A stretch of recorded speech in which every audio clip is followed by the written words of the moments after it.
Game na tayo. Mga kaibigan, ito po si Paring Ray ng FMTV. Pansamantala po natin binubutol ang programang ito sapagkat meron pong iuulat na napaka-importanteng balita.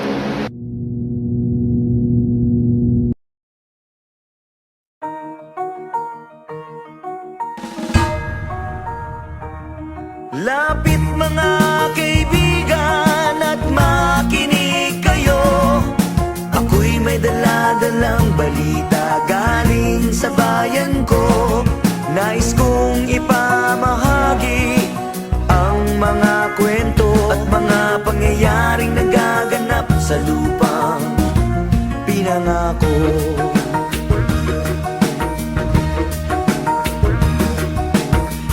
Pilipino sa isip at sa gawa. Ngunit bakit mga pinuno puro lamang salita? Isang gobyerno na kayang sikmurain at matawa na may pamilyang kumakain ng kulang sa 2 beses sa isang araw. Minsan wala ngang panlugo. Bakit ganito kababaw isang pagkain nila? Ngawan dadaputin at kakainin ng batang gutom. Alam ba ng mga husgado at lahat ng hukom na merong mas masahol pa sa hatol ng kamatayan? Yan ay ikay maging mahirap sa sarili mong bayan. Mga bata na ang dapat na ginagawa'y maglaro, magkusay agos ng pawis at magbanat ng buto upang kumita ng ilang pirasong pisong madungis. Kalyo sa kamay at paa na manhid sa matulis. Hindi manika ang hawak ng kanyang mumunting braso, bagkos isang taong gulang na kapatid at may baso sa harapan na nagbabaka sakaling lagyan o yung pambili ng tinapay na panglaman sa tiyan. Mga pinunong bago mamatay at magkasakit sa sarap ng buhay. Sa akin kayo ay makinig.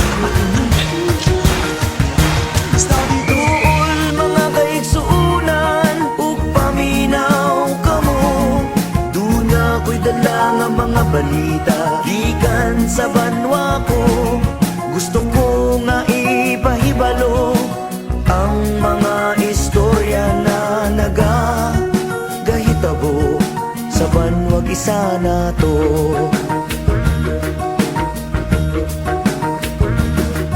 Bakal na dumudura ng apoy at ng tingga, tangan-tangan at balot ng kasuotang pandigma. Bakit di mapagtugma ang mayaman at tukha? Sa pananaw ang kapalit ay hapis at pagluluksa. Pare-parehong sundalo, Muslim o Kristiyano, ilan man ang masawi, di mo alam sinong panalo. Walang panalo dahil sa huli tayo ang talo. Pinoy ang nasa loob ng ataol na sinarado. Yan ba talaga ang sumpa dito sa lupang pinangako? Respeto at pagmamahalan ay pilit na tinatago. Laway hindi makadapo, may pakpak na limitado at nakakulong sa seldang may walang susing kandado. Kailan kaya matatapos ang pag-agos ng dugo at ang kapayapa ay mahawakan ng buong buo? Yan ba ang kwento o tanong na pilit na humahawi sa bawat taong bahagi ng watawat na hinabi? Dool mga kaigsuunan ug paminaw kamo.